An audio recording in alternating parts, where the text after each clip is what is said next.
Pemerintah Arab Saudi mempunyai kebijakan bahwa jenazah yang telah dikubur selama beberapa tahun, kuburannya harus digali. Tulang belulang jenazah kemudian diambil dan disatukan dengan tulang belulang mayat lainnya. Selanjutnya semua tulang itu dikuburkan di tempat lain demi efisiensi pemakaman. Lubang kubur yang telah dibongkar akan dibiarkan tetap terbuka hingga datang jenazah berikutnya. Terus silih berganti. Kebijakan ini dijalankan tanpa pandang bulu. Siapapun dia, baik pejabat atau orang biasa, saudagar kaya atau orang miskin, sama terkena kebijakan tersebut. Inilah yang juga menimpa makam Syekh Nawawi Al-Bantani, tahun 1813 sampai tahun 1898. Satu ulama yang mengharumkan nama Indonesia di Tanah Suci. Kuburnya regenap berusia 3 tahun. Datanglah seorang petugas dari pemerintah kota Makkah untuk menggali kuburnya. Namun yang terjadi adalah hal yang tak lazim. Para petugas kuburan itu tak menemukan tulang belulang seperti biasanya. Yang mereka temukan adalah satu jasad yang masih utuh. Tidak kurang satu apapun. Tidak ada lecet atau tanda-tanda pembusukan seperti umumnya jenazah yang telah lama dikuburkan. Bahkan kain putih kafan penutup jasad beliau tidak sobek dan tidak lapuk sedikit pun. Sontak kejadian ini mengejutkan para petugas yang sedang membongkar makamnya. Mereka lari berhamburan mendatangi atasannya dan melaporkan apa yang telah dilihatnya. Setelah diteliti, sang atasan kemudian menyadari bahwa makam yang digali itu bukan makam orang sembarangan. Langkah bijak lalu diambil. Pemerintah Arab Saudi melarang membongkar makam Syekh Nawawi Al-Bantani. Jasad beliau lalu dikuburkan kembali seperti sedia kala.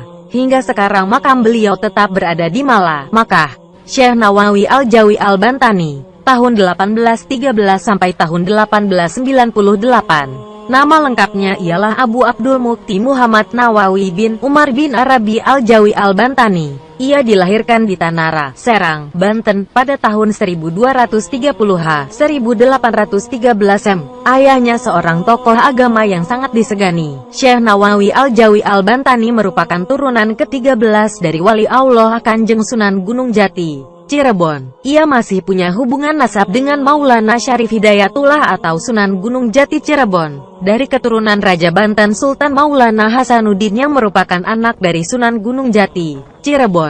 Pada usia 15 tahun, Nawawi muda pergi belajar ke Tanah Suci Mekah, karena saat itu Indonesia yang namanya masih Hindia Belanda dijajah oleh Belanda, yang membatasi kegiatan pendidikan di Nusantara. Beberapa tahun kemudian, ia kembali ke Indonesia untuk menyalurkan ilmunya kepada masyarakat. Tak lama ia mengajar, hanya 3 tahun, karena kondisi Nusantara masih sama, di bawah penjajahan oleh Belanda, yang membuat ia tidak bebas bergiat. Ia pun kembali ke Makkah dan mengamalkan ilmunya di sana, terutama kepada orang Indonesia yang belajar di sana. Banyak sumber menyatakan Syekh Nawawi wafat di Makkah dan dimakamkan di Malah pada tahun 1314 H. 1897 M.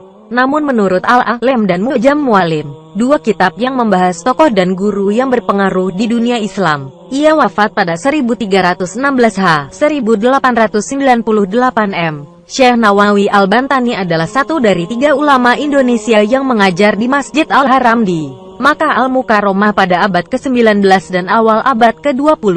Dua yang lain ialah muridnya, Ahmad Khatib Minangkabau dan Syekh Mahfuz Termas. Ini menunjukkan bahwa kealiman dan ilmunya sangat diakui tidak hanya di Indonesia, melainkan juga di semenanjung Arab. Syekh Nawawi sendiri menjadi pengajar di Masjid Al-Haram sampai akhir hayatnya, yaitu sampai 1898. Lalu dilanjutkan oleh kedua muridnya itu. Wajar jika ia dimakamkan berdekatan dengan makam istri Nabi Muhammad, Sayyidah Khadijah radhiyallahu Makkah. Syekh Nawawi Al-Bantani mendapatkan gelar Sayyidu Ulama Al-Hijaz yang berarti sesepuh ulama Hijaz, atau guru dari ulama Hijaz atau akar dari ulama Hijaz. Yang menarik dari gelar di atas adalah beliau tidak hanya mendapatkan gelar Sayyidu Ulama Al-Indonesia, sehingga bermakna bahwa kealiman beliau tidak hanya diakui di semenanjung Arabia, namun juga di tanah airnya sendiri. Selain itu, beliau juga mendapat gelar Al-Imam wa Al-Fahim Al-Mudakik yang berarti tokoh dan pakar dengan pemahaman yang sangat mendalam.